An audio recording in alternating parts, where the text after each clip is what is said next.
ज्योति सिंह जी, एक तरफ ये आरोप कि साहब जेपी के चले, कांग्रेस की गोद में खेले, और दूसरी तरफ ये बात कि साहब ये जितने क्षेत्रीय दल हैं ये सब कांग्रेस की ही जमीन को अपने पैरों तले रोंद कर अपनी जड़ें जमाने में कामयाब हुए ना, तो फिर अब कांग्रेस क्या करेगी सर? क्या ये कांग्रेस के लिए कैच 22 वाली स्थिति है सर?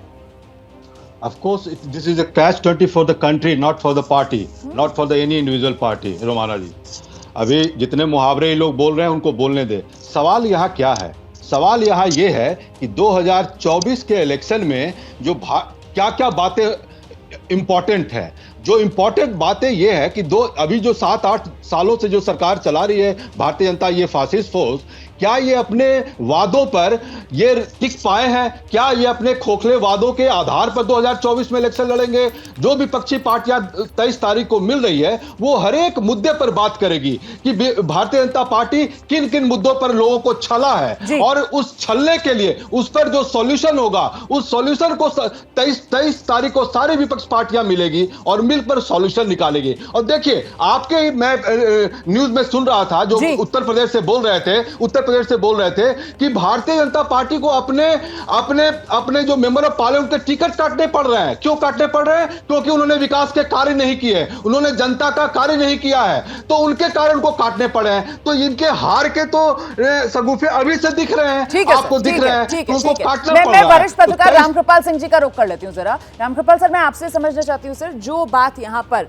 जेडीयू के नेता कह रहे हैं, कांग्रेस के नेता कह रहे हैं कि साहब तमाम मुद्दों पर बात कर लेंगे, मुद्दों को लेकर सहमति बनेगी, लेकिन वो सीमाएं जो कहीं ना कहीं इस गठबंधन में सामने निकल कर आएंगी, विपक्षी एकता को दायरे में बांधती हुई नजर आती है, उनका हल कैसे निकलेगा? क्या ये बड़ा सवाल नहीं है? रोमाना जी, बिल्कुल है। और अभी आपने एक बात कही है, आपने ये कहा कि जो भी क्षेत्रीय दल हैं वो जो भी उनकी ताकत है जी, वो कहाँ से मिली है। ये सारे के सारे रक्त बीज हैं कांग्रेस के।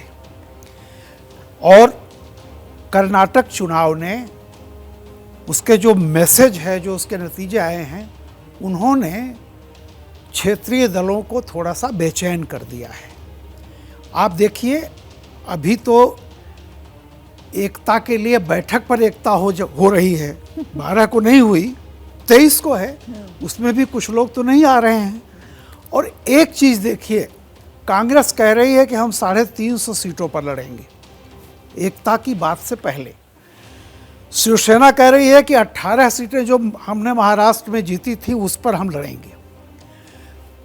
तो ये बताइए कि ये जो कुछ बयान आ रहे हैं, हकीकत ये है कि कर्नाटक में एक मैसेज आया है, जो माइनॉरिटी, पर्टिकुलरली मुस्लिम जी, जो बाबरी विध्वंस के बाद कांग्रेस को छोड़ करके क्षेत्रीय दलों के पास चला गया था, और जो आज तक इंटैक्ट था, वो कर्नाटक में पहली बार कांग्रेस की तरफ आया है। और आप ये देखिए, बीजेपी का वोट उतना ही है, एक जेडीएस पार्टी समाहित हो गई कांग्रेस में, जैसे कभी दिल्ली में कांग्रेस समाहित हुई थी आप में।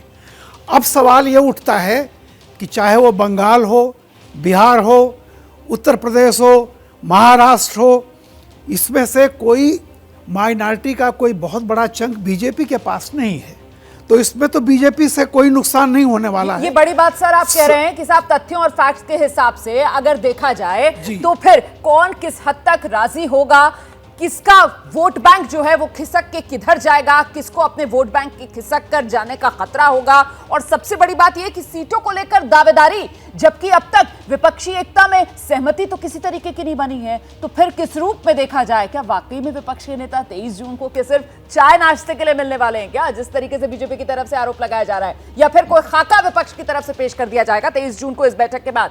जैसे ही घड़ी का काटा दोपहर 2:30 पे आए, बबीता जी का दिल सास बहू साजिश के लिए मचल जाए। और ये है इनकी बहू, पूरे दिन ऑफिस की टेंशन हो जाए गॉन जब ये करें अपना फेवरेट शो फ्री टाइम पे ऑन। इनकी तरह आप भी देखिए अपना फेवरेट शो अपने टाइम पर, और डाउनलोड कीजिए एबीपी लाइव ऐप अपने स्मार्ट टीवी पर।